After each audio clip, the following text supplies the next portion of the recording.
Have you ever wondered what return on investment means, or maybe cap rate? Stick around and we'll look into these ratios next. Hi, I'm Robert Cackett with Xtreme International Realty, here serving South Florida and here to help you reach your real. Thanks for joining me.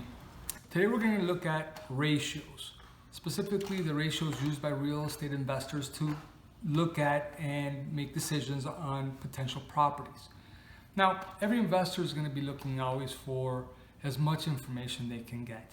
And they're always going to be trying to maximize the return. That's why we're all in it for. And sometimes it's very difficult because you have to make certain assumptions and projections into the future. But the idea of using these ratios and these formulas is to give you as close to a snapshot of what the possibility of that particular property will be in accordance with each individual person's goals. So, that being said, ratios are a useful tool to measure potential return, and return is really subjective because it depends on each individual investor's goals. Now, let's take a look at 4 of the more important ratios we have to know as we embark on real estate investing. The first and main ratio we're going to look at is return on investment. This is perhaps the most important one. That's the one that tells us everything about how we did with an investment. It's relatively simple too, because it basically looks at the total amount or income you got from a property, and you divide that by the total cost of the property, and that gives you a percentage, and that will be your return on investment. What's good about this ratio is that it takes into account everything that is involved with the property. It'll take into account rental income over the specific time that you own that property. And usually you're using net operating income, which we've looked at in another video series.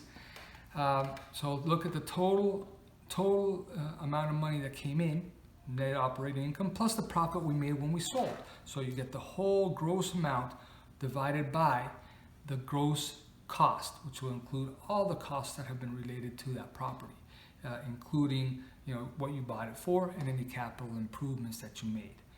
All right, so that will give you an idea of how well you did. As you try to project out, you can guess at certain numbers like appreciation and even rental income. So that's part of the reason that we use sometimes these projections when we're looking at what this property could potentially return to an investor. Now, in the case of a fix and flip, you're really going to do a shorter term ratio. You're going to look at what you bought it for, what you invested in it, and what you're going to sell it for. And you're going to be looking for a number that will be in accordance to the risk that you're taking. Rental properties are a little bit more difficult because you will add into the equation the amount of money you got over the specific time on your property. So that being the case, remember, return on investment will give you a number of how you did overall and over time with a specific rental property or fix and flip. The second ratio we're going to look at is one that is very important when you're looking at rental properties. This is one, this is the capitalization rate, or better known as the cap rate. Most investors use this because it's a quick and easy way of looking at a property to determine value. Now, cap rate is calculated in the following form, and I think hopefully you'll be able to see it over here. The cap rate looks at net operating income divided by purchase price, which can also include improvements, and that will give you your cap rate. That'll give an investor an idea of what the property is going to yield.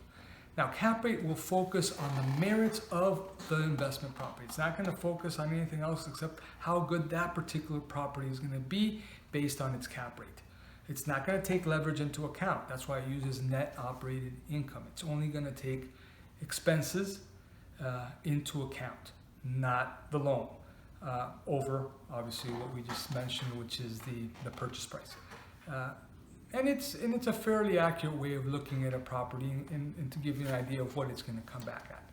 Now, what a good cap rate is depends basically on what the investment goals of the individual are. You can say that you should be looking at somewhere between 4 and 12%, but you can be looking up to more, and some properties may give you more. But just remember always that what you get in the cap rate is directly in proportion to risk, like almost every other kind of an investment. So the higher the rate, the higher the risk.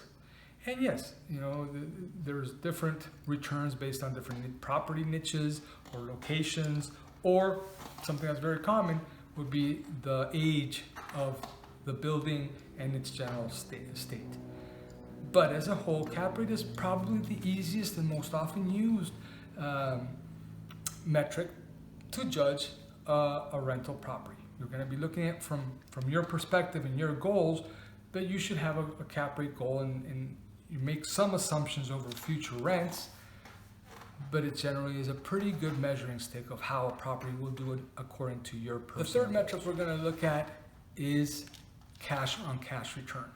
Cash on cash return differs a little bit from cap rate because it doesn't really focus on the overall return or the overall merits of just the property.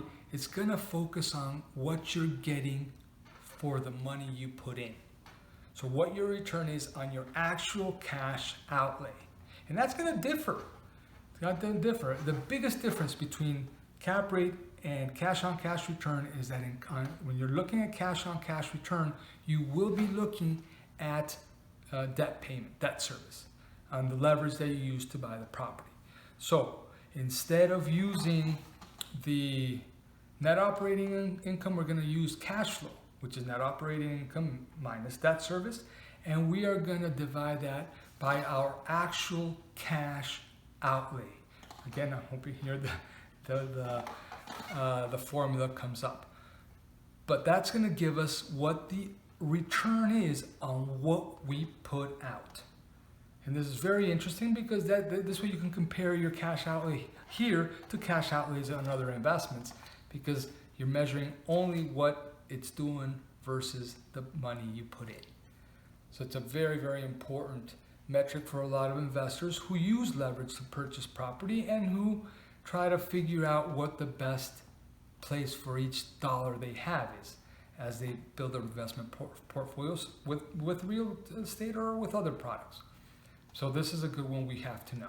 That brings us to the final ratio we're going to look at, which is the debt service to cover ratio, or the debt to coverage ratio, which is a ratio that is more important for lenders and you as an investor to be able to see how the property is going to be looked at by a lender. This ratio basically is the net operating income of a property divided by the principal and interest payment that a loan would have. Now, why is this important? Because the bank is going to be looking at whether or not the rent you're going to be receiving from a specific property will cover the mortgage. And usually what they're looking for is a ratio of about 1.25 to 1. So they want there to be a little bit of wiggle room in that property in order to give you a loan. I've seen banks do it or lenders do it for as low as 1 to 1, but that's usually, you might not get the best terms. It might not be as easy as if you have a 1.25 or higher. The higher the debt to coverage ratio is, the easier it will be to get a loan. Thank you for joining me. I hope that this has been helpful as we've looked over some of the ratios that are most important when you're looking at investment properties. We really don't have to complicate it that much. Probably if you're looking into rentals, buy and hold properties, you're going to be focusing on cash return as well as the cap rates. And then again, it will depend on how you, what your goals are and how you look at risk.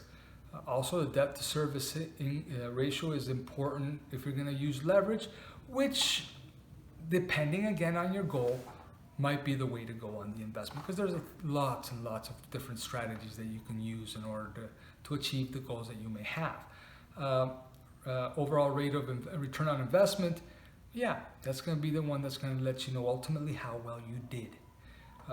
But knowing these is very important for you to have a solid conversation with sellers so they don't fool you into something that is not, and so you know what you're talking about when you look at numbers that other people present to you. But if you have a good command of these 4 ratios, you should be able to analyze most any property that's going to be of interest to your real estate investment portfolio. Now, if you want to see more videos, why don't you click on the link here next one, which is going to send to you to the previous video on investment terms, which was defining income, or the final video on investment terms, which is going to go over some of the basic financing and general terms used by real estate investors. Until next time, have a wonderful day.